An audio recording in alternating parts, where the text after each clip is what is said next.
So to begin with, fake news. There's always been propaganda. There's always been spin. Propaganda is a weapon of war. As long as we've had the printing press, and even long, long before, even back to Julius Caesar, we've had fake news and whatnot. But in the last year, it's reached a kind of a crescendo. Can I ask both of you, in your own time, what fake news is in the current context, and why has it become such a problem? I'll start with you, Raju, actually. Sure. I do think it's important to remember that fake news or propaganda has been around for a long time. I mean, the Pulitzer Prizes, which are the highest award you can give for quality journalism, are named after Joseph Pulitzer, who was one of the foremost muckraking yellow tabloid journalists of his era. It's only, the printing press has been around since, 1450, and journalism has been around kind of since then. It's only in the 1914, 1915, when Walter Williams came up with this creed for journalists, which is that accuracy and fairness ought to be part of journalism. So the idea that fairness and accuracy are part of journalism is actually relatively new. It's only like about 100 years old. So we've lived with fake news for a very long time.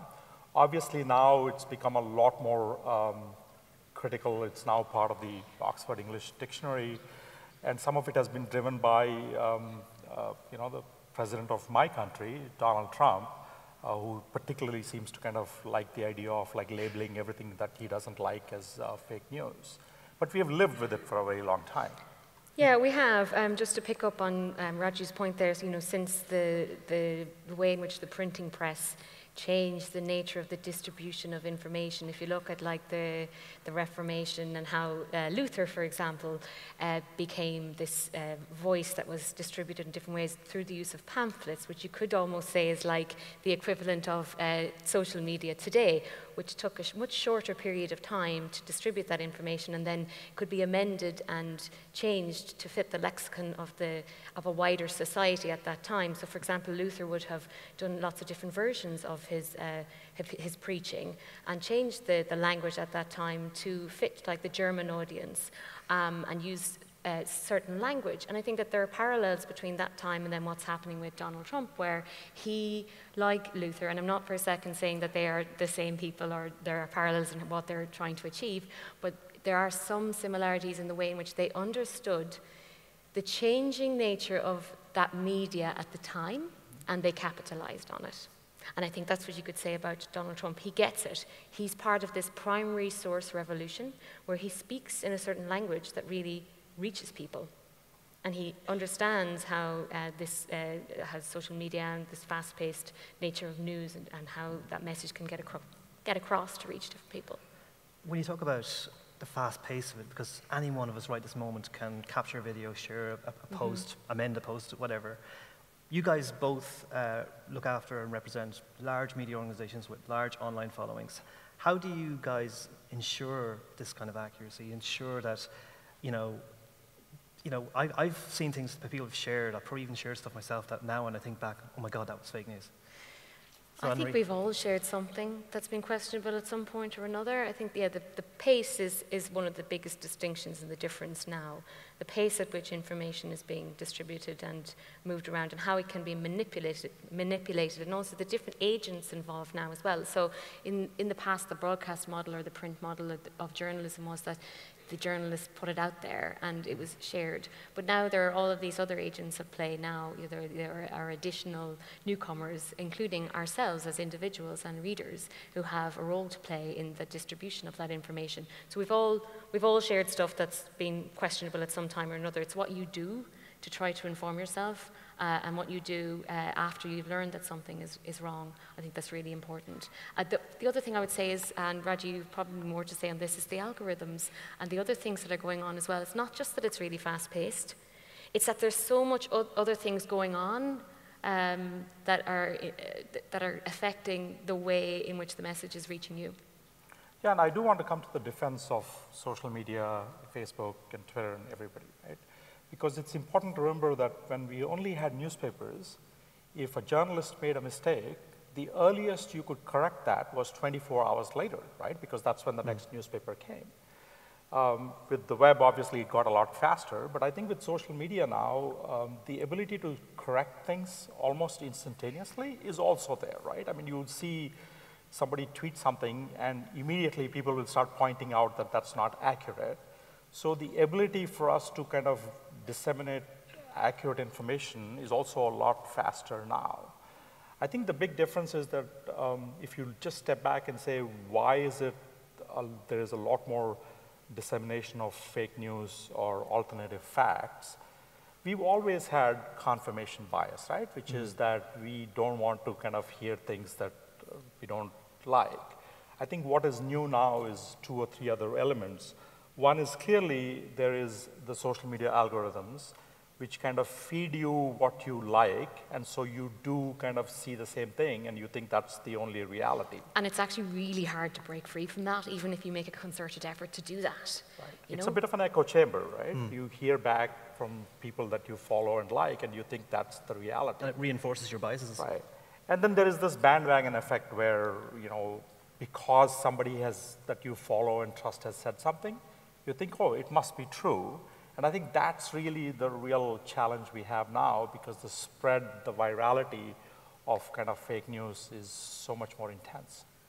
How would you say to individuals, like we're all in these echo chambers, our biases are being reinforced by what our friends like and what we like, and it depends whether you're left-leaning, right-leaning, center, whatever, you're likely to be influenced by the things that people you know and you follow say. So how do we equip people with better skills to, tell truth from lie?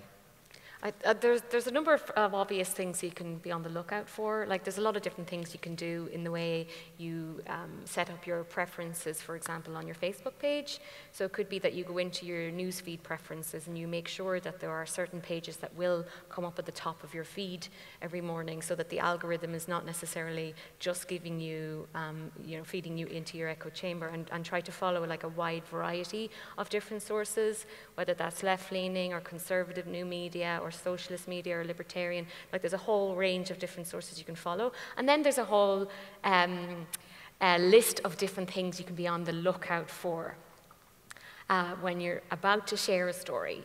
I think, and this is where fake news spreads, where someone instinctively shares something that speaks to them, and they just push the button, they share it, and they don't give it a second thought. So there's a few things. Look at the URL, look at the source. Where does this story come from? Look at the headline. Usually it'll be something hyperbolic, something really about a celebrity has just died, or, those types of stories. I'm thinking of last week, for example, on Mashable, we did a story about Grenfell Tower. And I have to say, the last 6 weeks has been just absolutely mad in terms of the news agenda. There's been one tragedy after another, and then we had the general election, and then Grenfell Tower, and so many different instances. And with that really fast news feed, there's also been a fast-paced misinformation spreading. And one of the stories that I can give you by way of example was there was a story being shared on Facebook, which had a URL that was metro.co.uk, and it had the BBC breaking image, placeholder image, as its thumbnail image. So it kind of like immediately kind of tries to trick you. So those are 2 things that you can look at straight away. And then when you click in on the article, I would say the best best tip I could give is read the article, right? That sounds... Go past the headline. Read the article, because when you read it, then you're going to see that there are quotes by somebody, and they might be linked to other places, which will cross-reference that. Check the quote.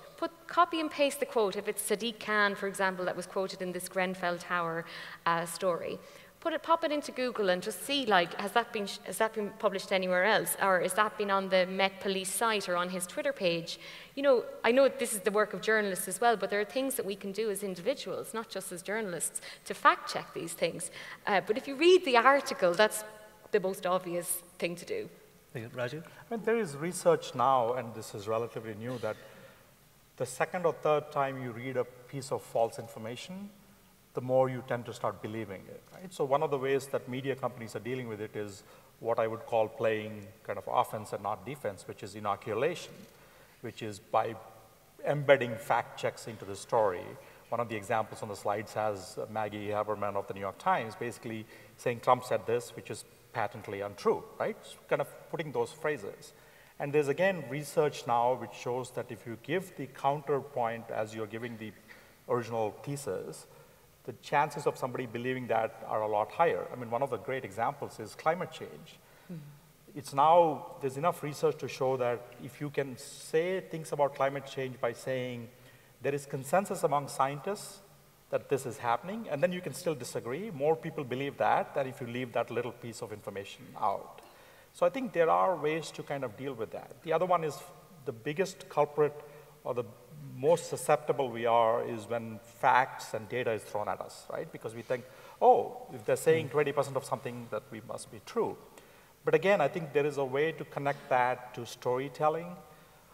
Again, an example of climate change is climate change is impossible to believe or take seriously unless you link it to your local community. So if you start talking about how Florida will be underwater in X years, people will believe that a lot easier than if you just talk about the world is going to end because of climate change. So I think storytelling, kind of putting more fact checks in, are ways to kind of help audiences and readers kind of get at the facts. You know, Anne was talking earlier while we are at a tech conference, it is really about humans. There is no algorithmic solution to making you smarter about fake news. You've got to read, you've got to kind of look for those cues. We have a bunch of examples on how to kind of look at URLs and look at those things, and you have to rely on fact checkers quite more than you're used to. Yeah, and I think there is like a role that the social platforms can play as well. Like, you know, this question of who's actually responsible for all of this. And it's like a really difficult one to square up because there's a new role for journalists now in the way in which we verify information and work, hopefully collaborate with fact checkers as well, and then bring that to the audience. There's the role by the audience that they can take some personal responsibility, but there's also the role by the likes of Facebook, which has played a massive role in facilitating the spread of fake news. And yes, there are concerted efforts to try to combat that. You know, Facebook has set up this new unit of people who are going to try to fact check rather than using just machines. It also has set up collaborations with the likes of Associated Press and Snopes, so that if you're about to share something that has been spotted by them as being questionable, before you can hit that publish button, once you click share, it will come up and say that this article is questionable. I don't know the exact terminology that they use on it, but it would more or less plant that seed that, are you really sure you want to share this?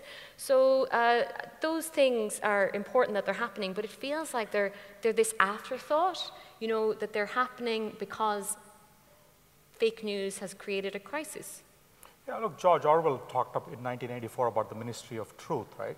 I don't want Facebook to become my Ministry of Truth by using their algorithms or whatever, because there is just simply no way a machine can really help us understand this. And we live with this. We own a website called The Onion, which is the kind of the premier satire site.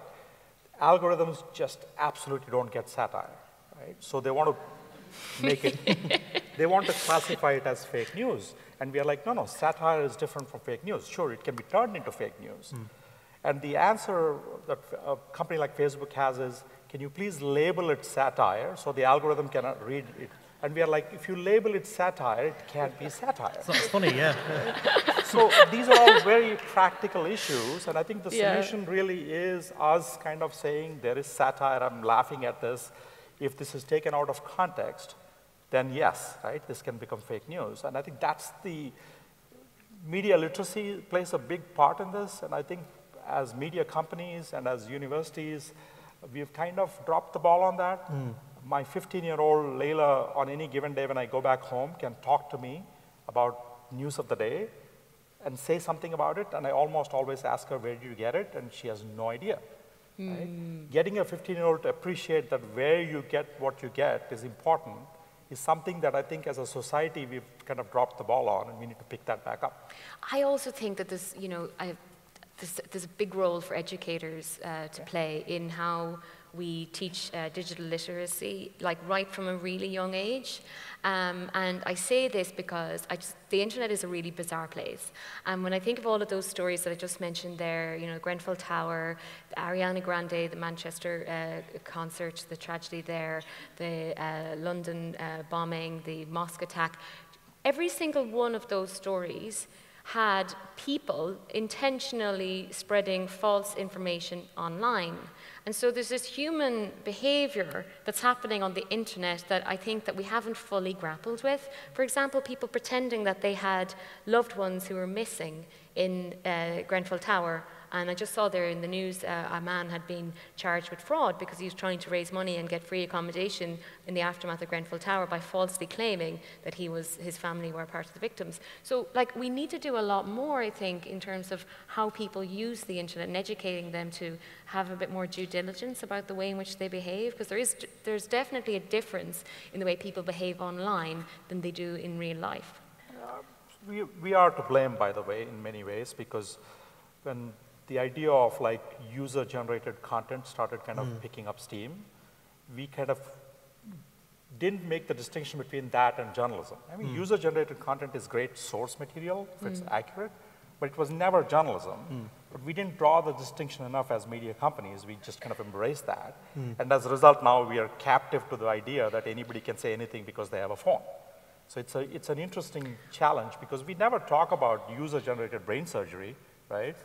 But journalism is actually a profession where you learn and there's ethics and there's like certain standards.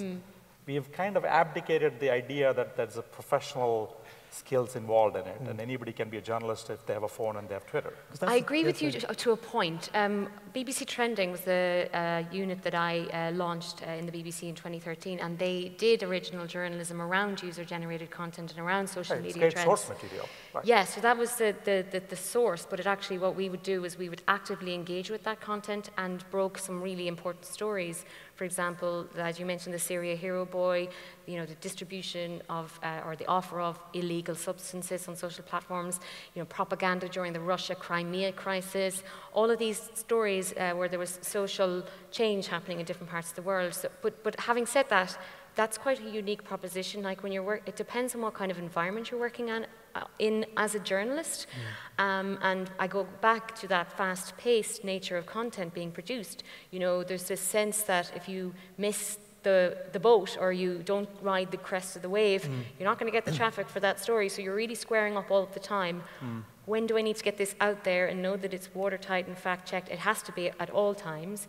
And how much is the time-critical nature of it going to play into that equation?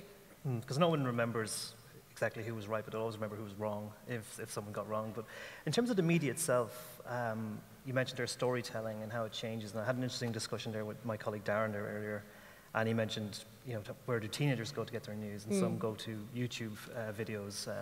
How do we, as media professionals, or how does the media itself regain the trust? Because would you say that the trust is broken? So we're been given time signature, so final quick answer to that one. So much more to talk about. So what do you think to that? Do you think that the trust model is broken? Can it be fixed? Oh, I think actually the word trust is even more important than the word truth, because I think this whole idea of post-truth is a real catch-all term, and I think that that's the thing that we really need to continue to like nurture is trust. But if you look at like media patterns in young people, the Reuters Institute report, for example, would show that young people in the US, for example, are willing to pay for trusted news sources. You know, so I think that there's still an appetite for a source that you trust, but I definitely think there's a lot of work to be done. Yeah, and I think a large part of the unacknowledged reason why there's no or diminishing trust is our newsrooms and our journalism no longer reflect all of the country that you're serving, right? I mean, the reason why the New York Times or the Washington Post, it's easy to label them as elitist or not mainstream is because they missed large parts of the story in the election. EU referendum, Brexit, yep. US elections. So if your newsroom does not reflect the diversity of the audiences you're trying to reach, their viewpoints, what they look like, their skin color, their gender, then you do have a problem. And I think most newsrooms have refused to acknowledge that the newsrooms are fairly kind of elitist and of a particular demographic. Yeah. Or if they've acknowledged it, they find it really difficult to change it, because these are long-standing practices that are difficult to like move around. Yeah. But the answer to fake news is in this room. It's in the readers. It's not in machines. It's not. We can blame Facebook and Twitter and everybody else, but unless we are smart about it and kind of look for those cues, we are always going to be faked. Very good. Guys, with that, we're going to finish, but thank you very much, guys. That was really good. We could stay here all day. It's a really good subject, so thank you. Thanks, guys.